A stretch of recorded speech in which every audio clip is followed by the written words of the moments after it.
السلام علیکم ورحمۃ اللہ وبرکاتہ۔ بسم اللہ الرحمن الرحیم والصلاة والسلام علی سید المرسلین وعلی آلہ وصحبہ اجمعین، اما بعد۔ خواتین و حضرات، مختصر درس حدیث کے سلسلے کے ساتھ خلیق الرحمن آپ سے مخاطب ہے۔ آج اس سلسلے کی حدیث نمبر 16 ہے، جو صحیح مسلم کی حدیث ہے۔ عن ابی ہریرہ رضی اللہ تعالی عنہ ان رسول اللہ صلی اللہ علیہ وسلم قال، حضرت ابو ہریرہ رضی اللہ تعالی عنہ راوی ہیں کہ رسول اللہ صلی اللہ علیہ وسلم نے ارشاد فرمایا، ان ادنی مقعد احدکم من الجنہ ان یقول لہ تمنا۔ نبی علیہ السلام فرماتے ہیں کہ بلا شبہ جنت میں تم جنتیوں میں سے جنتی کا ادنا ترین اور سب سے چھوٹا مرتبہ درجہ یہ ہوگا کہ باری تعالیٰ اس سے ارشاد فرمائیں گے کہ تمنا، میرے بندے تمنا کر، اپنی تمنا کا اظہار کر، اپنی خواہشات کی فہرست میرے سامنے رکھ دے۔ اللہ اکبر۔ پھر کیا ہوگا؟ فیتمنا ویتمنا، بندہ اللہ کی طرف سے پیشکش کو سن کر تمناؤں کے ڈھیر لگا دے گا۔ فیتمنا ویتمنا، یہ نہیں کہ 2 دفعہ اس نے تمنا کی پھر اس نے تمنا کی، نہیں، وہ اپنی تمنا کا اظہار کرے گا، ویتمنا، کرتا چلا جائے گا، یعنی جو اس کے خیال میں آ سکتا ہے وہ اپنی تمناؤں کی خواہشات کی فہرست بنا کے اللہ کے سامنے رکھ دے گا۔ یا اللہ اس کی بھی تمنا، یا اللہ اس چیز کی بھی تمنا، یا اللہ اس چیز کی بھی تمنا۔ آخر کب تک بس ہو جائے گی اس کی؟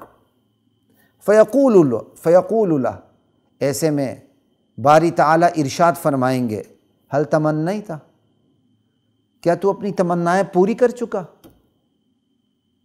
اللہ اکبر، کہ تم اپنی تمنا پوری کر چکے، یعنی اپنی تمناؤں کا سارا اظہار کر چکا، اب کوئی پیچھے تمنا نہیں ہے، تم میرے سامنے رکھو، ساری تمنائیں تم نے اپنی تمناؤں کا اظہار کر دیا۔ وہ کہے گا فیقول نعم، جی، بس جو میرے بس میں تھا، جو میں سوچ سکتا تھا، ساری تمنائیں میرے مولا تیرے سامنے میں نے رکھ دیں۔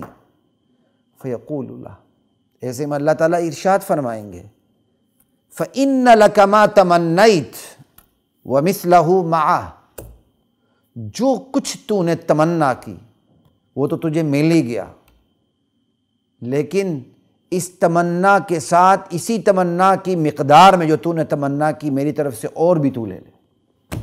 اللہ اکبر کبیرہ والحمدللہ کثیرہ، یعنی اس تمنا کے ساتھ اس تمنا جتنا اور بھی تیرے لیے۔ اللہ اکبر۔ صاف پتہ چلتا ہے کہ بندہ بہرحال جتنی مرضی چھلانگ مارے، جنت میں بھی اس کی تمنائیں محدود ہوں گی، اللہ اس سے بھی زیادہ اسے عطا کریں گے۔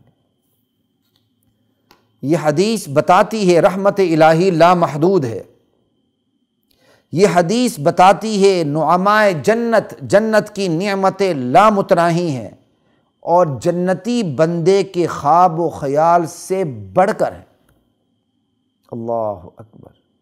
یہ حدیث بتاتی ہے کہ چھوٹے جنتی کا اتنا اکرام اللہ کے ہاں ہے۔ اللہ اکبر۔ چھوٹے جنتی کے اتنا اکرام اللہ کے ہاں ہے، تو باقی کس شان کے ہوں گے؟ باقی جنتی کس شان کے ہوں گے؟ جنت کی نعمتوں کا اللہ اور نبی کے کلام میں ذکر اس لیے ہے کہ دنیا جی لگانے کی نہیں۔ دنیا میں محرومیاں بھی ہوتی ہیں، بندہ کوشش کرتا پھر بھی نہیں ملتا، کئی دفعہ کوشش بھی نہیں کرتا۔ کل من علیہا فان، دنیا میں جو کچھ ہے اس سے فنا ہے، اس لیے دنیا سے نظر ہٹ جائے اور آخرت پر مرکوز ہو جائے، اس لیے اللہ کے نبی نے یہ ارشاد فرمایا کہ بندہ کبھی کبھی دنیا کی بہت سے، کبھی کیا بندہ پھسلتا ہی مال پر ہے۔ ہم مال پہ بات کر چکے ہیں، مال والی حدیث کہ وہ فتنہ تو امت المال، میری امت کا تو فتنہ ہی مال ہے۔ بندہ مال کو دیکھ کر نعمتوں کی تمنا کر کے پھسل جاتا ہے، حلال حرام کی تمیز ختم کر دیتا ہے۔ اللہ کہتا ہے میرا بندہ تو یہاں صحیح بندہ بد دنیا میں، وہاں تو جو تمنا کرے گا وہ بھی ملے گا، اور تیری تمناؤں سے بڑھ کر تجھے ملے گا۔ تو یہ حدیث کس لیے؟ دنیا سے نظر ہٹانے کے لیے، آخرت پر مرکوز کرنے کے لیے۔ اللہ اکبر۔ اللہ کی ذات مجھے اور آپ کو اس حدیث پر عمل کرنے کی توفیق عطا فرمائے۔